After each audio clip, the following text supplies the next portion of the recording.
So in this video, we're going to start looking at titrations.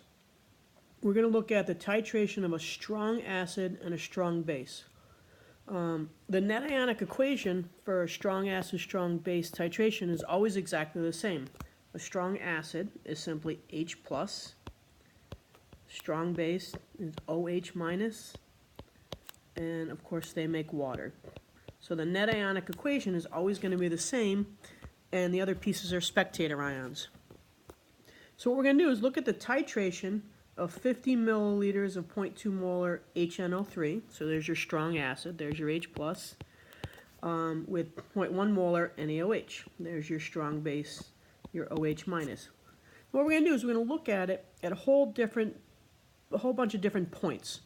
So the first point we're going to look at is before I add any NaOH at all. So I ask myself, what do I have? Well, I have 50 milliliters of 0.2 molar HNO3 or H plus. That's a strong acid. So finding its pH is pretty simple.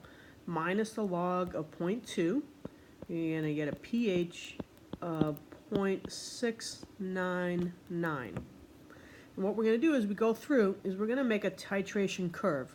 So we're going to graph about, so 0 milliliters, we're starting about here. Okay, so before we do anything at all, this is where we are on our titration curve. pH versus volume of NaOH added. So we just mark that. Our second point is going to be after I've added 10 milliliters of NaOH. Because I'm adding strong of something, I have to do an ICF box. Again, it's H plus OH minus gives me water. The H plus was 0.2 molar and 50 milliliters, right? So 0.2 molar and 50 milliliters. So we've got, 0.01, sorry, I'm scribbling, 0.01 moles. So we're going to start here with 0.01 moles. And we're adding 10 milliliters of NaOH, and the NaOH was 0.1 molar and 10 milliliters. So we're adding 0.001 moles, okay, 0.001. And we're going to be making water, although because it's a liquid, we don't really care. So look at the stoichiometry. Obviously, we're going to run out of the OH minus first. So minus 0.001 minus 0.001 plus 0.001. So we're going to have 0.009 of this, none of this, and we're going to make some water. We just don't care, okay? So we look and we say we have 0.009 moles of H plus. We take the moles, and now we have to divide it by the total volume.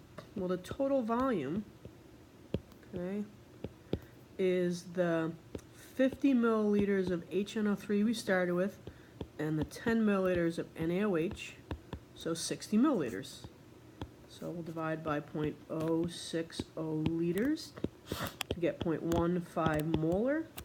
And the pH minus the log of 0.15 is 0.824.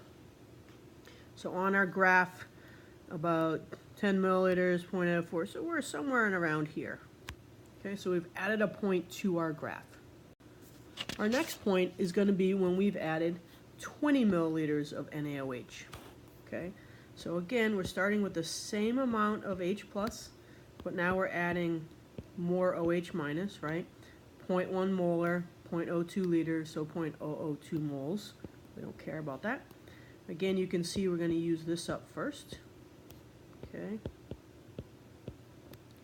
0.008.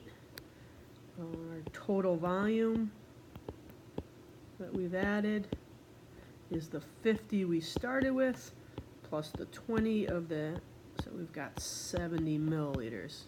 Okay. So the concentration of our H plus is our 0.008 moles divided by 0.070 liters, and that is going to give us some number, 0.114 molar. minus the log of that, we get a pH equal to 0.942. So I'm going to add a point to our graph here. 20 milliliters, you know, we're somewhere in there.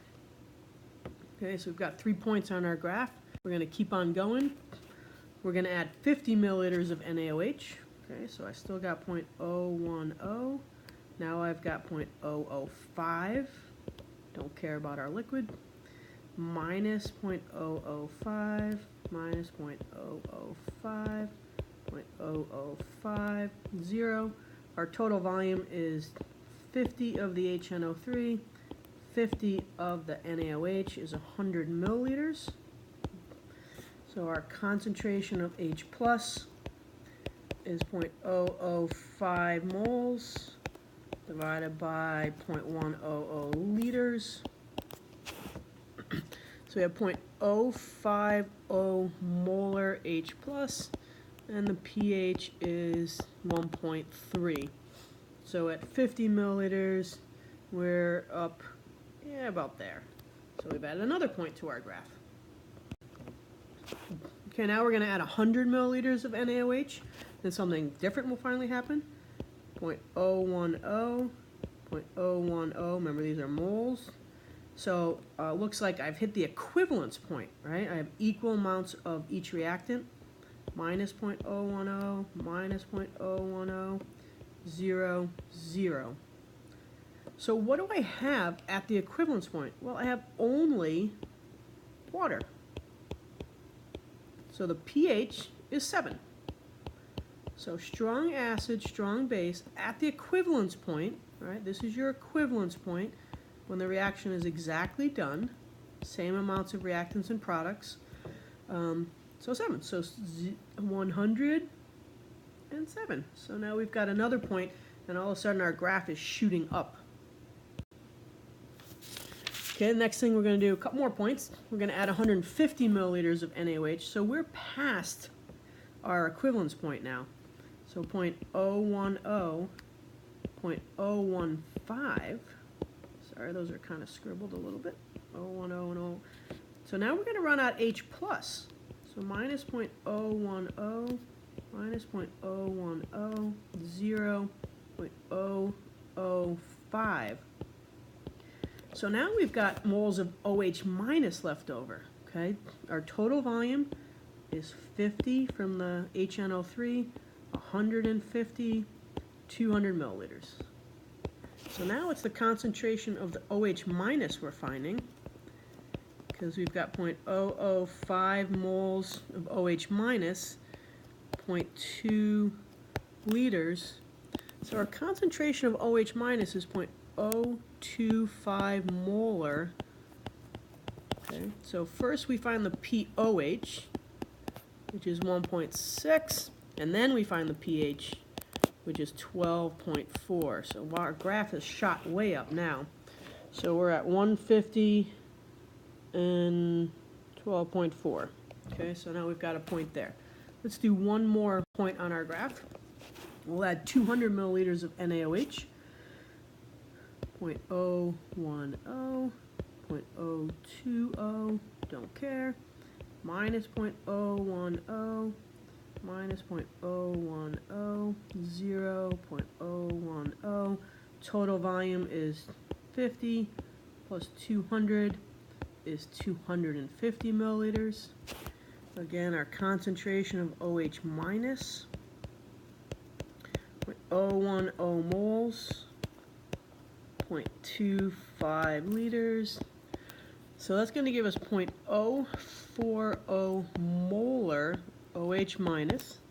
So pOH is 1.4. pH is 12.6. So at 200, we're way over here, and we're up here somewhere. Okay, so this graph, if we draw a smooth line now, it's going to look something like that. So we've drawn a titration curve based on the numbers that we got along the way. So let's finish up by summarizing some of the important parts of this graph. Okay, one, for a strong acid, strong base, the pH at the equivalence point is always 7.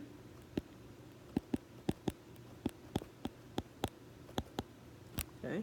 The equivalence point is found halfway up this rise, okay, or exactly when the stoichiometric amount has been added, okay. Note that because we're starting with a strong acid, it starts at a pretty low pH. When we start with a weak acid, you'll see that pH will be longer. And this area right here is pretty long. Okay, it goes all the way over. You'll see in some other graphs it's not going to be nearly that big. And it's almost vertical, which is going to be important later also. So low pH to start, pH is 7 at the equivalence point, and a long rise there at the equivalence point. So there's a problem and a summary of the titration curve of a strong acid, strong base titration.